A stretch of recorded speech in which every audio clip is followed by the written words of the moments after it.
Hai, balik lagi di series review. Kali ini kita akan membahas film Do Not Enter tahun 2026. Sebagai gambaran, film ini menjelaskan tentang beberapa YouTuber yang memasuki hotel terbengkalai.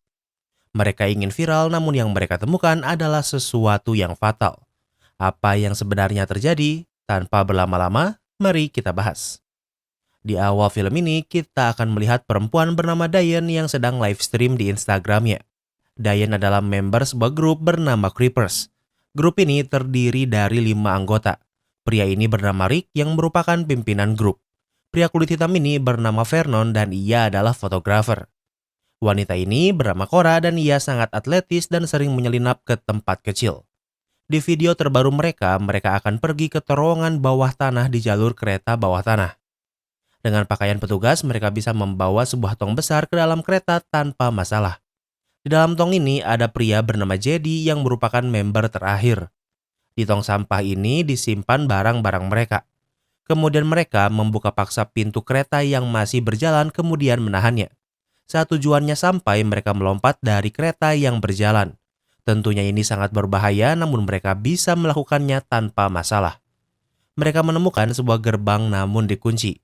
Kemudian Cora dengan keahlian atletisnya bisa menyelinap dan memasuki bangunan ini.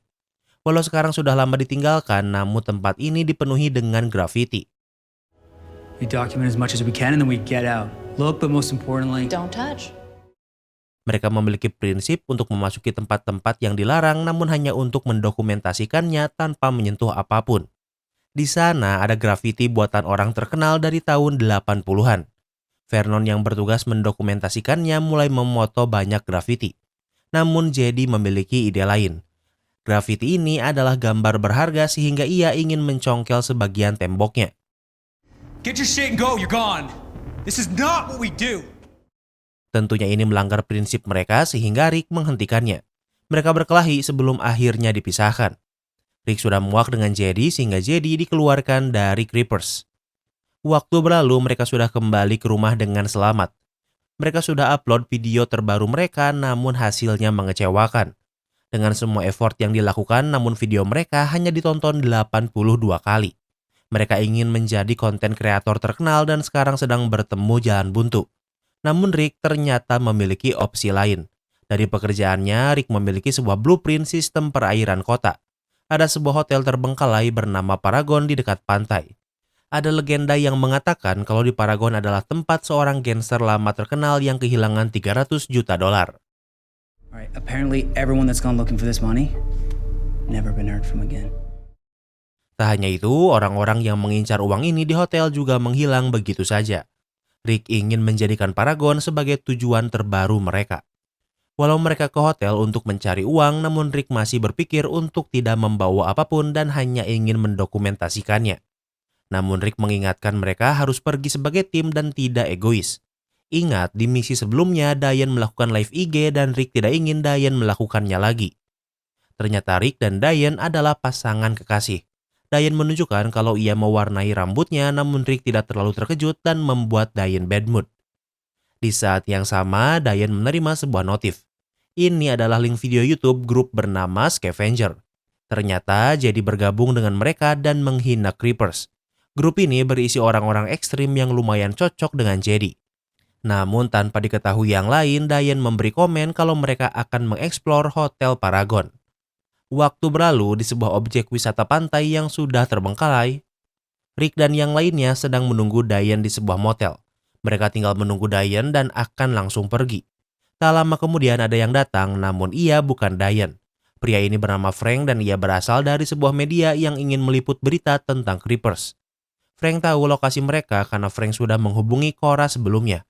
Hanya Cora yang tahu dengan kedatangan Frank sehingga Rick dan Vernon sangat defensif. Tak lama kemudian Diane datang. Rick bertanya bagaimana Frank tahu kalau mereka akan pergi ke Paragon. Frank menjawab dari komen Diane sebelumnya. Diane meminta maaf karena sudah membocorkan rencana mereka. Cora juga mendukung Frank dan berpikir artikel Frank bisa mendorong popularitas mereka. Rick dan Vernon tidak mempercayai Frank namun Diane setuju sehingga sudah diputuskan kalau Frank akan ikut.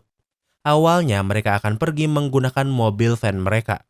Namun mereka lupa membeli BBM tambahan sehingga Frank menawarkan untuk menggunakan mobilnya. Terlihat kalau tujuan mereka jauh dari pemukiman. Tentunya hotel ini dipagari namun mereka bisa menerobosnya dengan mudah. Namun untuk masuk ke hotel mereka tidak bisa melalui pintu atau jendela sehingga harus melewati terowongan. Mereka sudah mempelajari blueprint Rick dan berpikir kalau terowongan ini adalah satu-satunya jalan masuk. Mereka masih memiliki peralatan milik Jedi sehingga Frank yang akan menggunakannya. Tempat ini gelap namun perjalanan mereka tidak memiliki masalah apapun. Namun ternyata untuk masuk ke hotel mereka harus memasuki lubang yang lebih kecil. Secara bergiliran mereka merangkak memasuki terowongan ini. Sejauh ini perjalanan mereka masih baik-baik saja. Namun tiba-tiba ribuan ekor tikus mudik dan melewati mereka. Namun untungnya tak ada yang terluka sehingga mereka bisa melanjutkan perjalanan. Di ujung dari terowongan ini mereka bisa melihat pintu menuju hotel namun pintu ini dipenuhi banyak barang. Dayan ingin memeriksa terowongan untuk mencari jalan masuk lain. Cora membuka paksa pintu lalu barang-barang ini jatuh sehingga mereka bisa melewatinya. Cora berteriak agar Dayan kembali namun Dayan sudah terlalu jauh. Mereka memasuki hotel tanpa menunggu Dayan. Walau terbengkalai cukup lama namun kondisi hotel ini masih lumayan baik. Rick dan Vernon langsung mengambil foto dan video karena tentunya tempat ini sangat mengagumkan.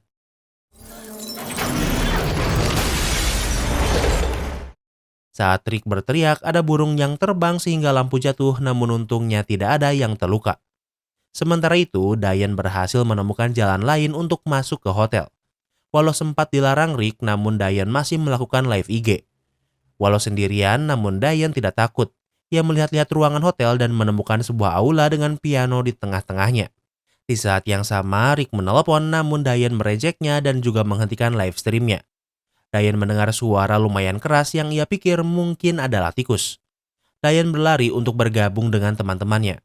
Namun saat akan menuruni tangga, ia terkilir dan jatuh. Ada sebuah tangan misterius terlihat di dekat Dayan. Kembali ke tempat Rick, Rick sangat panik karena tidak bisa menghubungi Dayan. Cora menenangkannya karena ia pikir Dayan sedang merencanakan prank untuk mereka. Rick masih tidak bisa tenang sehingga ingin mencari Dayan. Kini di sini hanya ada Cora dan Frank. Cora menjelaskan kalau hubungan Rick dan Dayan rumit. Rick juga bekerja sebagai security di Home Depot sehingga kebanyakan peralatan mereka adalah milik Rick. Sementara bagi Cora, Vernon adalah fotografi yang kerjanya cuma memoto. Dan Cora menggambarkan dirinya sendiri sebagai kunci. Jika ada pintu yang dikunci, tugasnya lah untuk membuka pintu atau mencari pintu lain. Cora melihat Frank memakai cincin kawin dan menanyakan istri Frank. Frank menunjukkan foto istrinya yang bernama Amanda. Sementara itu, seperti perkataan Cora, Vernon mengambil banyak foto. Perhatiannya tertuju pada dinding. Ia melihat bekas seperti cakaran namun memiliki 5 garis seperti tangan manusia namun terlalu dalam. Vernon mengambil beberapa foto namun di saat yang sama ia merasa seperti ada yang mengawasinya. Ia memeriksa namun tidak menemukan siapapun. Kemudian Vernon berkumpul dengan Rick dan yang lainnya. Ia menunjukkan foto cakar yang ia ambil sebelumnya. Let's find Diana and get out of here. Rick pikir ini adalah pertanda buruk sehingga ia ingin mencari Dayan secepatnya lalu pergi dari hotel ini. Sementara Cora akan ke meja resepsionis untuk mencari master key. Cora akan bersama Vernon sementara Rick bersama Frank. Di meja resepsionis, Vernon melihat sebuah koran lama. Ada sebuah artikel yang berkata kalau pemilik Hotel Paragon menghilang setelah istrinya dibunuh. Hotel ditutup karena dalam proses penyelidikan. Berita tentang kematian istri pemilik hotel ditutup rapat polisi. Namun ada rumor kalau mayat istri pemilik hotel ditemukan dengan luka di dada dengan jantung yang hilang. Sementara itu, Frank dan Rick masih mencari Dayan. Rick tak hati-hati dan tanpa sengaja terkena jebakan hewan. Kakinya terluka cukup parah namun Frank bisa melepaskan jebakannya. Vernon bingung kenapa ada jebakan hewan di hotel. Karena perangkap ini berkarat, mereka harus membersihkan luka Rick secepatnya. Untungnya mereka membawa alat P3K sehingga bisa memberikan pertolongan pertama walau tidak proper. Cora ingin membawa Rick ke rumah sakit namun Rick tak ingin pergi tanpa Dayan. Di saat yang sama mereka mendengar suara ringtone. Rick sadar kalau ini adalah ringtone ponsel Dayan sehingga mereka memeriksanya. Mereka menemukan sebuah pohon besar di dalam hotel. Dari dahan pohon digantung banyak ponsel dan kamera dan salah satunya adalah ponsel Dayan. Mereka memeriksanya dan ternyata saat Diane terjatuh, saat itu ia sedang merekam video. Mereka bisa melihat kalau Diane panik dan sepertinya diserang seseorang sebelum ponsel itu mati. Vernon pikir ada yang salah di hotel ini dan mereka harus memanggil polisi untuk membantu mencari Diane. Namun Rick pikir mereka tidak memiliki waktu untuk memanggil polisi. Kemudian mereka melanjutkan pencarian Diane di sekitar lantai ini. Hey guys, what was that? Tiba-tiba ada seseorang yang datang dan ternyata itu adalah Jedi. Frank sigap dan ternyata ia membawa pistol. Namun Jedi tak datang sendirian. Ia bersama grup barunya dan mereka ke sini untuk menyergap. Pria yang memegang pistol bernama Todd dan ia ingin Rick dan yang lainnya berlutut.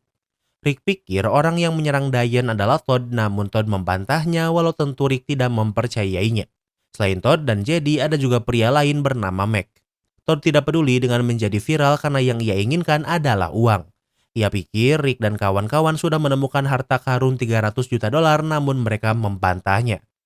Frank tidak tahu siapa yang menyerang mereka. Cora berkata kalau mereka adalah sampah masyarakat. Mendengar ini tentu Todd marah dan mengancam akan membunuh Cora. Jadi pikir Todd berlebihan karena rencana awal mereka hanya ingin menakuti Creepers. Sebagai satu-satunya wanita di sini, Cora tentu menjadi target mudah. Todd mengancam akan membunuh Cora, namun Frank menghina Todd. Todd bertanya apa Frank polisi. Frank membantahnya dan ia menjelaskan kalau ia sedang mencari istrinya. Todd memaksa Frank untuk menceritakannya. Ternyata istri Frank adalah seorang reporter. Beberapa bulan yang lalu, istri Frank dan seorang reporter ke hotel ini untuk membuat artikel. Namun mereka tak pernah pulang dan itulah kenapa Frank kesini untuk mencarinya. Frank tidak bisa mencari jalan masuk sendiri dan setelah tahu kalau Creepers akan kesini, itulah kenapa ia bergabung. Ini bukan cerita yang menarik untuk Todd sehingga ia tak peduli. Cora meludahi wajah Todd walau sebenarnya ia sangat takut. Todd mengelap ludah Cora dengan bandana dan Rick mengenali bandana itu adalah milik Diane. Kini perhatian Todd tertuju pada Rick.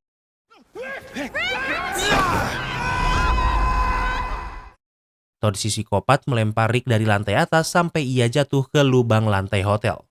Jadi panik karena ini bukan rencana mereka untuk membunuh siapapun. Namun Todd tak peduli karena yang ia incar hanyalah uang. Todd ingin Frank mengantar mereka ke kantor hotel namun Frank menolaknya. Ia tidak bisa melakukannya karena pemilik blueprint hotel adalah Rick dan Todd sudah melempar Rick ke bawah. Karena Rick sudah terlanjur dilempar, mereka pergi ke lantai bawah untuk mencari Rick. Mereka menemukan Rick yang berbaring namun mereka tidak bisa menggapainya karena ada lubang dalam lantai. Tidak ada jalan lain untuk menggapai Rick. Cora sebagai orang paling ringan dan atletis bisa melompat menggapai tali melewati lubang. Are you okay? Namun saat didekati ternyata orang ini bukan Rick karena orang ini sudah tinggal tengkorak yang artinya ia sudah meninggal lama. Tahu kalau yang mereka temukan bukan Rick, Todd ingin mereka mencari Rick lagi. Cora tidak bisa kembali melewati lubang dan sekarang ia ditinggalkan. Kini yang bersama Todd tinggal Vernon dan Frank. Mereka masih mencari Rick dan mendengar suara dari salah satu kamar. Kali ini Vernon yang pertama membukanya. Mereka melihat beberapa barang namun yang paling mencolok adalah sebuah lemari yang tertutup.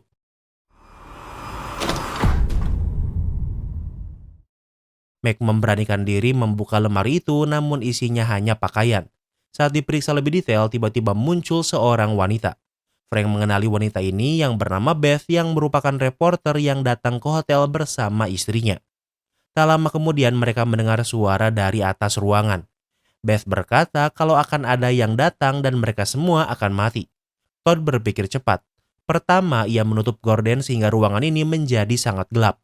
Ia melakukannya karena ternyata ia memiliki kacamata night vision. Ia juga memiliki pistol dan sekarang sangat waspada. Mereka menunggu cukup lama namun tak ada apapun yang terjadi.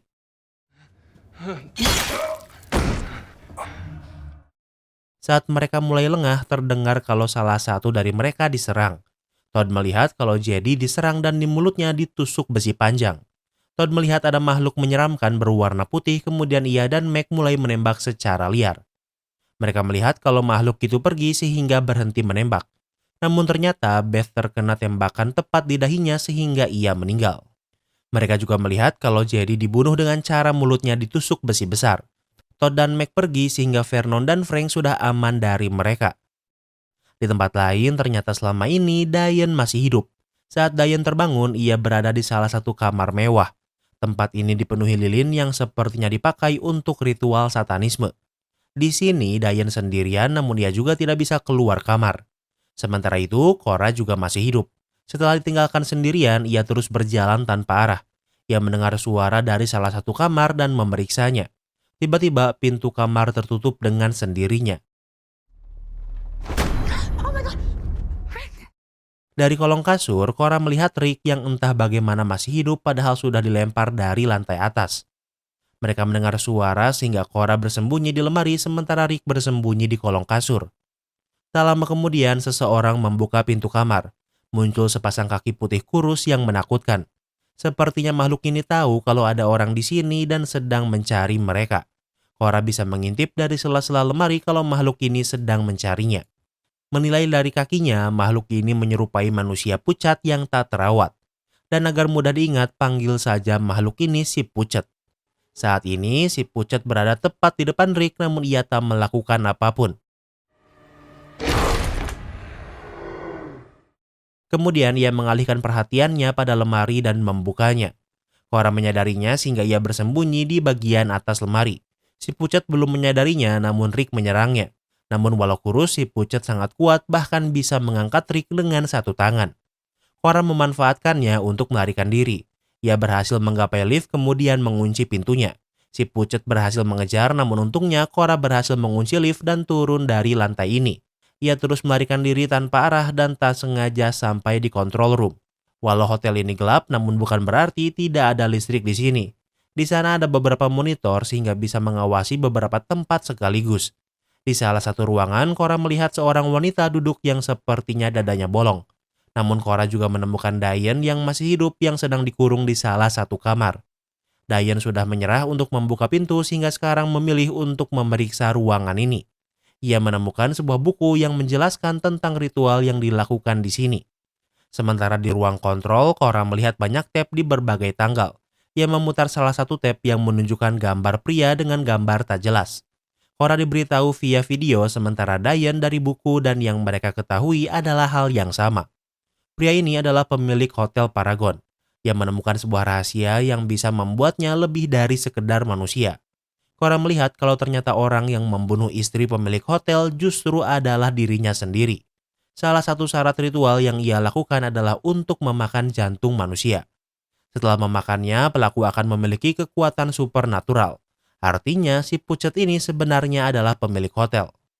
Sementara itu, Todd dan Max sedang mencari jalan keluar namun tanpa sengaja mereka malah menemukan ruangan rahasia. Ruangan ini adalah ruangan gangster yang kehilangan uang 300 juta dolarnya. Mereka menemukan uang yang selama ini mereka cari. Todd sangat bersemangat mencuri uangnya sementara Mac memilih untuk melihat-lihat. Ia menemukan mayat seseorang dengan dada yang bolong tanpa jantung. Mac sangat takut dan mengajak Todd pergi namun Todd terlalu serakah. Mac tak peduli lagi dengan uang sehingga ia pergi walau tanpa Todd. Mac pergi dan bertemu si pucat kemudian menembakinya walau tak kena. Namun saat menuruni tangga ia terjatuh karena lehernya terkena benang tajam. Lehernya tersayat dan tentunya ia sekarat. Si pucat mendekatinya kemudian memakan jantung Mac. Waktu berlalu setelah Todd mengumpulkan cukup uang, ia juga diserang si pucat dan pada akhirnya juga meninggal dunia. Dan tentunya tak lupa si pucat juga memakan jantung Todd. Setiap kali si pucat makan jantung, ia akan semakin kuat. Dan selain itu, ia juga mendapatkan umur panjang walau berubah menjadi monster. Dari ruang kontrol, Cora melihat kalau Todd dan Max sudah dibunuh dan jantungnya dimakan si pucat. Sementara dari buku, Diane menemukan kalau ternyata si pucat belum mencapai target tumbalnya. Ketika si pucat memakan cukup banyak jantung, ia akan bergabung dengan iblis lalu menjadi manusia lagi dan akan hidup selamanya. Di sana, Diane melihat sebuah gaun yang ia sadari adalah untuknya.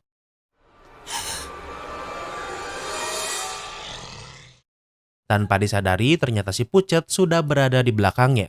Namun sepertinya si pucat tidak berencana untuk membunuh Diane. Sementara itu, dengan menggunakan walkie-talkie, Cora bisa berkomunikasi dengan Frank dan Vermont. Cora juga bisa melihat dari kamera pengawas sehingga bisa mengarahkan mereka ke tempat yang aman. Cora melihat si pucat yang berlari ke arah mereka kemudian mengarahkan mereka untuk bersembunyi. Mereka terjebak di dapur dan tidak ada jalan keluar lain.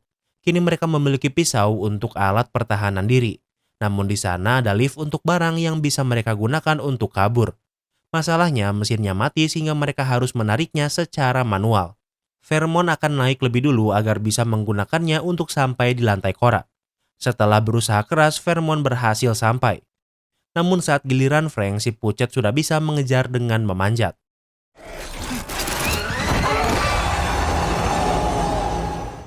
Frank meminta Vermont untuk memutuskan tali sehingga lift barang ini jatuh, namun Frank berhasil menyelamatkan diri. Frank pikir kalau si pucat sudah pasti mati karena jatuh dan tertimpa lift. Lantai Frank berbeda dengan Vermont dan Cora. Frank kembali ke pohon dan ternyata salah satu benda yang digantung di sini adalah ponsel milik istrinya. Cora juga memberitahu kalau ia melihat seseorang di lantai 9. Frank pergi ke ruangan yang dimaksud Cora dan di sana ia menemukan mayat istrinya yang sudah menjadi korban si pucat. Walau terlambat, namun sekarang setidaknya Frank sudah tahu keadaan istrinya. Kemudian Frank bergabung dengan Vermont dan Cora. Tentunya Frank sedang sedih, namun tak ada yang bisa ia lakukan lagi untuk istrinya. Frank ingin mereka fokus untuk menemukan Diane dan Rick. Cora pikir kalau Rick sudah meninggal karena menyelamatkannya, sementara Diane saat ini sedang dikurung di salah satu kamar. Di tempat lain, Diane menuruti permintaan si pucat dan memakai gaun yang ternyata adalah gaun pengantin. Tak lama kemudian si pucat datang. Diane tidak kabur dan sepertinya si pucat juga tak berniat membunuh Diane. Namun Diane menyerang si pucat dan mencoba melarikan diri. Si pucat mengejar Diane, namun Frank muncul kemudian mendorong si pucat hingga jatuh dari lantai atas. Dada si pucat tertusuk dahan pohon sementara Frank tidak. Namun jatuh dari ketinggian seperti ini tentu Frank tidak mungkin selamat, namun dengan begitu Diane berhasil selamat. We thought that thing got you. Is Frank with you? He saved my life. Walkie-talkie Frank berada di tangan Diane dan ia memberitahu kalau Frank sudah meninggal karena menyelamatkannya. Diane bertanya apa Rick ada di sana. Cora memberitahu kalau Rick menyelamatkannya namun ia tak selamat. Diane tak mempercayainya sehingga ia ingin pergi ke tempat terakhir Cora melihat Rick. Untungnya Diane tak menyerah. Ternyata Rick masih hidup karena si pucat belum memanen jantungnya. Waktu berlalu, Creepers mengupload eksplorasi Hotel Paragon walau dipenuhi darah. Karena mereka menemukan uang $300 juta yang hilang, tentunya video mereka viral. Dan dalam sebulan, video ini sudah ditonton sebanyak 100 juta kali di seluruh dunia. Kini Creepers semakin semangat untuk menjelajah. Rick memiliki prinsip untuk tidak menyentuh apapun. Namun ternyata ia membawa sedikit uang dari hotel untuk operasional mereka. Dan dengan begitu, film ini pun berakhir. Kini kita masuk ke sesi rating. Mimin suka film eksplorasi begini, apalagi kalau dibuat found footage mungkin Mimin makin suka. Ceritanya menarik walau lumayan generik. Di zaman dimana semua orang ingin viral, tema film ini sangat relate. Jadi untuk tema, Mimin kasih rating 9/10. Yang kedua adalah logika. Secara keseluruhan tidak ada masalah yang Mimin pikir aneh. Cuma satu yang ganggu Mimin dan itu adalah Rick yang dilempar dari lantai atas tapi lukanya kayak orang jatuh dari ketinggian 2 meter. Rick ini seharusnya udah mati 2 kali tapi entah bagaimana selamat terus dan menurut Mimin ini gak make sense. Yang kedua adalah Beth yang masih hidup dan terlihat normal. Frank bilang kalau istrinya dan Beth ke hotel ini beberapa bulan yang lalu. Selama ini Beth bersembunyi dari si pucat tanpa makanan tapi tubuhnya masih normal yang menurut Mimin aneh. Harusnya Beth sudah mati kelaparan sejak lama. Jadi untuk logika Mimin kasih rating 7/10. Yang ketiga adalah plot twist. Twist terbesar di film ini ternyata benar kalau ada sosok jahat yang tinggal di Hotel Paragon. Tapi twist ini lumayan expected karena seperti film horor pada umumnya pasti kalau nggak ada hantu ya ada monster. Cuma sayang si pucatnya ini kurang dijelasin bagaimana cara ia bertahan hidup selama ini. Menurut Mimin twistnya sangat biasa jadi untuk plot twist Mimin kasih rating 7/10. Yang keempat adalah ending. Mimin punya perasaan rumit sama ending film ini. Pada akhirnya semua anggota Creepers berhasil selamat. Kematian Jedi, Todd, dan Meg memuaskan karena mereka kampret parah. Kematian Frank juga justified karena ia tak bisa hidup tanpa istrinya dan setidaknya pengorbanannya bisa menyelamatkan Diane. Namun yang bikin Mimin ngerasa gasrek walau dengan banyaknya korban, Creepers masih upload videonya seolah tak merasa bersalah. Ini yang buat Mimin merasa kalau endingnya tidak searah dengan nilai moral Rick. Jadi untuk ending Mimin kasih rating 7/10. Yang kelima adalah entertainment value. Mimin suka tema-tema film kayak gini. Twist dan endingnya biasa aja karena cerita kayak gini memang lumayan generik. Tapi pace-nya cepat karena dua tokoh antagonis yaitu si Pucet dan si Todd. Mimin suka aja nontonnya, jadi untuk entertainment value Mimin kasih rating 9/10. Jadi overall rating Do Not Enter tahun 2026 adalah 7,8. Apa kalian setuju sama rating Mimin? Jangan lupa like video ini kalau kamu suka dengan video ini dan jangan lupa juga cek video kita lainnya. Terima kasih sudah menonton dan sampai bertemu lagi di film berikutnya.